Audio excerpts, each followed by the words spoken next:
Denizens of the darking depths, feast your eyes upon the legendary and fabled comic book vault. I'm Captain Logan. And I'm Dan. And Dan, today we are finally getting back to, it seems like an eternity since we've done this, we're finally getting back to some Simonson Thor, and so we've got the giant tome that I'm reviewing from. Dan's got these in volumes, but I've got the tome that one of our viewers was kind enough to let me borrow. That we've got to get through this so I can send it back to him, but he's kindly, patiently been waiting for us to finish and or to really get more started and then get finished. And Dan, what issues are we talking about today? We're talking about issues 344 and through 348 of The Mighty Thor. So this is really significant because we're going to be tackling the introduction of Malekith today, who is going to be the big villain for the next Thor movie. So this is actually a kind of important stuff, and not a character that I had ever heard of or knew anything about prior to this, and who I think is freaking awesome and is going to be a really fun villain to see in the movie. Yeah, I'm really excited about Malekith, mainly because I think he fits very well into the fears of contemporary society. And he's like a fantasy version of a terrorist in here, which is really interesting to me, in that he has this like fanaticism for this being that's going to come and remake and take out the establishment and remake it in the image that he sees fit. He has some of the same powers and things as Loki, but they're different in that Loki wants to usurp the establishment, whereas Malekith wants to destroy it completely. And I find that to be really interesting. And in favor of some other establishment that he did not come up with. Loki's all about his own design, and this guy's about somebody else's design, about a big, giant, evil, devil-looking guy with a huge that's creating a giant sword and doom and you know I reading this I always had a difficult time deciding as we were going through this if it was a sound effect word or if it was just letting us know what was coming. Like is the sound doom, or is it that doom is on its way? It's interesting, isn't it? Because Simonson's been doing that since the first issue of his run, and we were and I mean, when I was reading through this the first time, I was sort of like, oh, what's the point of all this? You know, he's giving you these little scenes of this like giant devil guy like making a sword in the middle of space, and you're like, I don't know why these scenes are here, and it comes together with the main plot of everything that's been going on in the book, and you never really got the feeling that they were at all connected. It's really interesting forethought on Simonson's part, and I sort of miss, like we had talked about in the previous vault that we had done for this, like the long run, long form storytelling of comic books that had happened from the earlier times that doesn't really happen as much today, where you can have a writer have an idea and pay it off issues and issues later. I think we're seeing it with Wade on Daredevil, though. Yes, we are, but every book used to be like that, pre-90s, which is something that I really like about the comic book medium, because you can't really do it in many other places. Like television, you're not always guaranteed a long run on something. That's a great point. But anyway, I think this is probably some of my favorite stuff that's happened in the run so far. I like this just as much as the Beta Ray Bill stuff. Me too, and I mean, like, there were certain things with the Beta Ray Bill stuff that I think like connected with me as a reader more than some of this. But I gotta say, I was really surprised. Like, I think I fell off a little bit compared to the beginning of the stuff with, believe it or not, the Balder stuff I loved, and I was surprised that I did, because remember I said that he was a character I couldn't figure out why we were following him, and then once he gets something to do, he's like really interesting. But then toward the end, like, I wasn't as interested in the section where Thor is under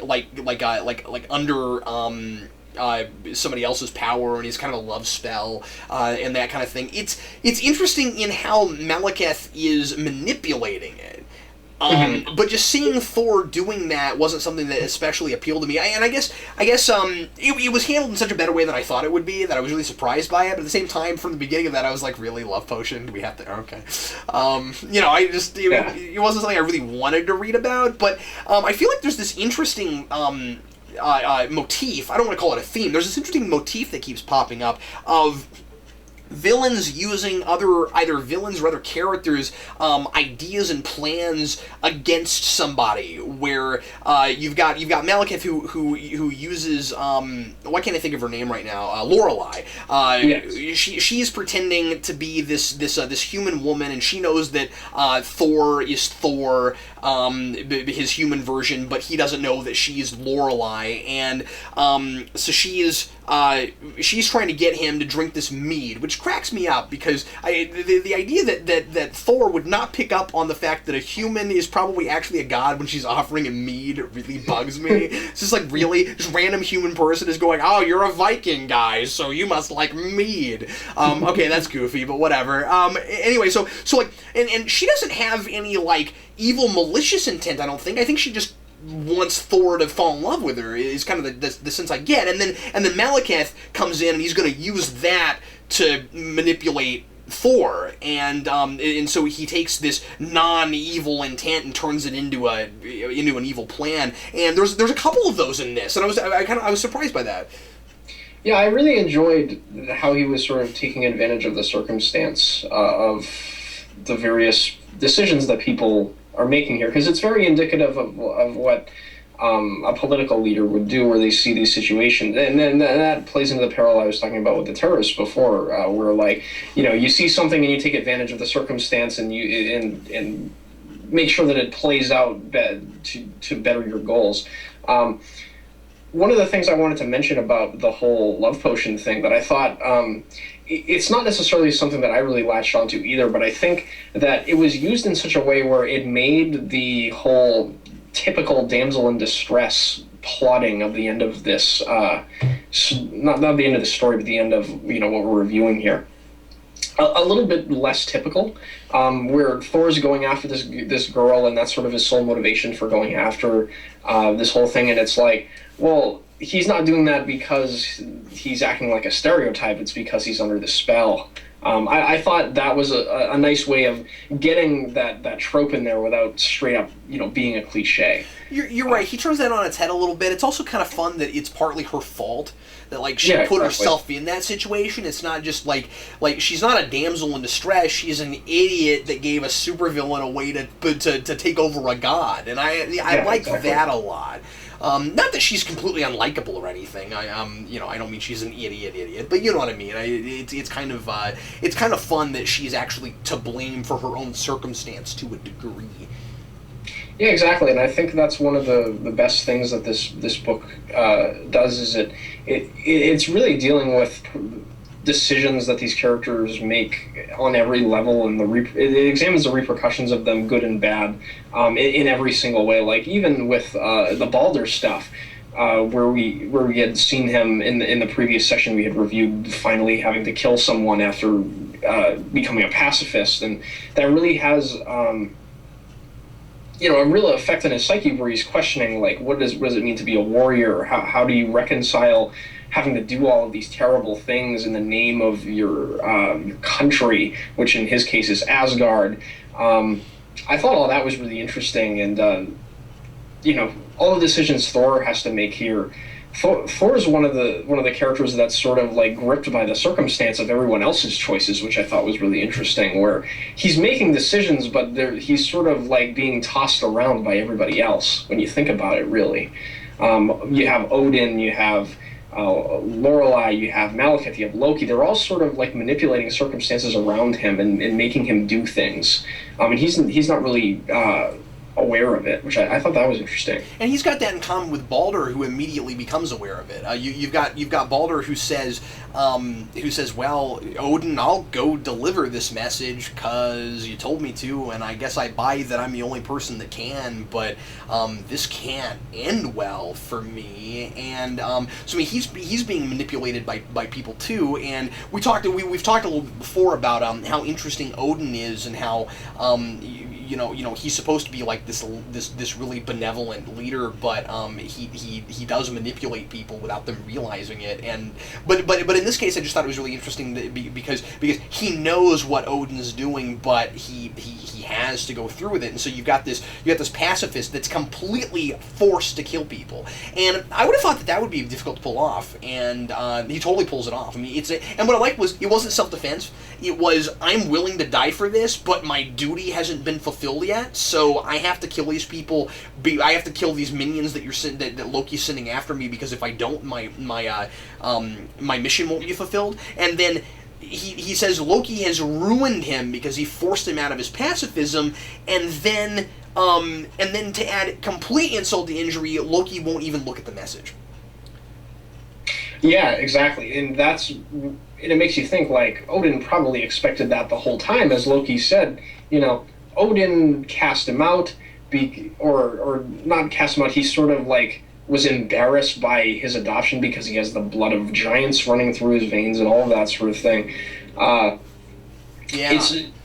And in the end, like, you look at Balder, and from a standpoint of Odin's culture, Balder is sort of useless at that point. He's just a pacifist, he's flabby, he has no direction, and killing these people almost gives him a new purpose. He's actually having something to do. Like we had said before, you didn't find Balder all that interesting before in the book. Now that he's killed someone, he's one of the most interesting characters in the book, because he's being proactive and taking charge and making tough decisions and doing those sorts of things. I know where this is going eventually, and I know what Odin's endgame for Balder is in terms of the decisions he's making and manipulating him and things. But it's really interesting to think about that. You know what I mean? It's not necessarily that Odin's manipulating him to make him kill people, because that's a bad thing in his eyes. And in Odin's eyes, he's helping him become a warrior again. Oh, yeah, sure, absolutely. Well, and what's interesting about it, too, is you talk about how he becomes proactive, he's got things to do again. Yeah, but he doesn't want to. I mean, like right. He's, I think suicide becomes a major theme here. He thinks that his life is over now that he has killed people. He doesn't want to be a warrior again, and that's what I found really fascinating about him, is that he's rejecting his culture. You've got all these Norse gods that just kind of take it for granted. Well, we're warriors, and killing is part of the deal. And we talked a lot in our first video about how there is a different set of morality with these people than we have in modern times. We have to keep that in mind when we're looking at them, when we decide if they're sympathetic characters and those sorts of things. And Baldur's rejecting all of that, and yet still he has that same sense of duty. So he's forced to do that kind of stuff. And then I really like that that in coming to a place where he learns to live with what he's done, and that he has to do this now. He has to go all the way to the fates and look at the tapestry of life before he can decide not to kill himself. I really like that. Yeah, I really enjoyed that too, because it gives him a larger perspective, and maybe thinking if he doesn't kill these people, more people will die because of his inaction. That's a really interesting. Was it just me, or did you get the sense too that he was kind of considering like either giving up or even killing himself? Because I kind of got that from it. I kind of got that too. Yeah, okay. Like he didn't really want to go on, and I think it was after the fates where it was sort of I think you're right, where it was after the fates where his sort of actually no, because his resolve was sort of. The fates lured him into action by putting that damsel in distress, and we were talking about that sense of duty that he had. Well, that's right, sure. He has a genuine want to help people, and that suicide thing that you were talking about, he goes into that fight with that giant monster with a stick in his hand. He doesn't really intend to come out of that battle, I don't think. Yeah, I don't think so either. He's just trying to distract the thing long enough for that girl to get away, which is an interesting place to. It's very subtle. I like that Simonson wasn't so on the nose about it. Yeah, but he never has it. Yeah, but the reason I was lashing onto it so hard and felt like we had a major suicide thing going on was because he doesn't have any sense of self-preservation anywhere. I mean, he's ready to die with Loki, and then after he's killed people, I think he's much, much more ready to die. Yeah, he had when he's walking through the desert without the water, he's sort of weighing his situations after he leaves Loki, and he's like, "Well, there's nothing really I can do. I guess I'm just gonna have to die here. I guess." It was really interesting in that regard. I think it's nice to have a character to look at this Viking culture.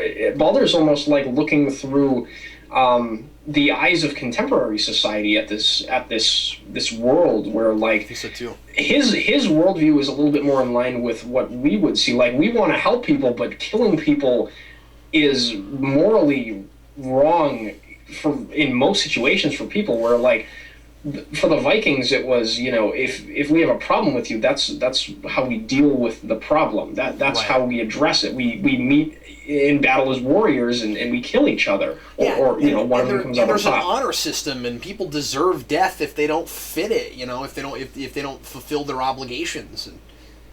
Yeah, for sure. And I think that's one of the big strengths of this book is the Viking culture stuff, because Simonson gets it. You can tell. He knows this stuff like the back of his hand. You wouldn't be able to write about it and examine it in that level of detail without knowing it. I was thoroughly fascinated by all the cultural stuff, for sure. I don't really have all that much to say other than praise for this story. Oh yeah, me too. I don't have a lot of criticisms about it. Still, I mean, I'm still really enjoying it. And of course, we're reading a very large, long, I'm assuming pretty cohesive piece, even as big as it is, like in chunks. And I don't know what the end game is. So once I know what the whole thing is, I might find that there are things that I don't like, but I don't know. But so far, here I don't have anything to really complain about. There was a gag I wanted to mention that I thought was really fun. There's this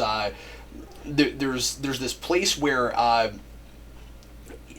Thor, as his human counterpart now, is working construction, and there is a guy who sees him doing all these things, because Thor is not really being all that careful, because he's used to, and I like this, because he used to be able to turn into a human, and so when he turned into a human, he couldn't do all the things Thor could do, but now he's got to be Thor pretending to be a human, and so he'll jump over things, and he'll lift things he shouldn't be able to lift, and all that kind of stuff. He doesn't think about it very well. Every now and again, he'll get smart about it, but most of the time, he's just not thinking, and so there's this. It's like Thor from the movie.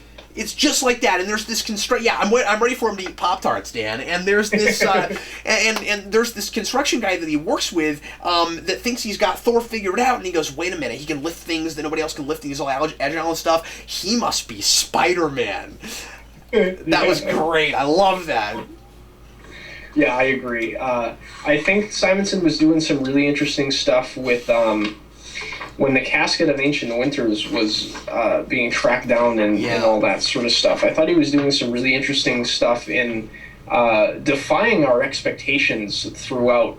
I think it was 345 was where they started really going on that hunt for it, where all that began. If I remember correctly, that was the issue. But I really like that we opened that issue with the guy that will be the protector of the casket, like holding a lady up with a knife, and you have him like shoving French fries and burgers in her mouth, and she's like dying, and he's like on the run from the police, and you don't really know what's going on the whole issue, and he's just introducing the characters to you in really contrary ways that they'll be presented in future issues. That entire issue was really confusing, but I think in a good way, because when you get to the next issue, everything sort of is pieced together for you. I think he gives the readers a lot of credit in that regard, especially thinking about that this was a monthly book back in the day. If you had that issue where it's all this just confusing stuff, you don't know what's going on, you have to wait a month to figure out what it is, And I don't care what day and age you're reading this. When on like the first or second page of an issue, you open this thing up and you're looking at a guy with a helpless girl tied up, and he grabs her nose and forces her to open her mouth so that he can make her eat a cheeseburger. You're just like, what am I reading? Yeah, exactly. I thought that stuff was great. Like Simonson really, especially in this stuff here, he's really playing with. What you do with the story, and how he's telling it, it's just great stuff. Like, even the whole thing about the guy at the beginning of the issue shoving the french fries in the girl's mouth, like, that guy ends up being the father of the older guy with the gun that we follow later. Yep. But he only looks younger because he's been in contact with the casket the whole time that gives him immortality. He's actually been alive for centuries because he's got immortality. I really like that we've got this guy that's so. First of all, I like that the immortal guy ends up not being the guy that we follow and that we come to know and we come to appreciate, and then we've got this guy Roger, who I think becomes a very real character, and and he's actually the son of that guy. But I also like the idea that that you've got mortals that are somehow tangled up in these really long century-spanning plots of these gods, where you would expect that Malekith's arch nemesis would be a god, or would be Thor, and he's not. It's just this guy with a baseball cap, and it's fantastic.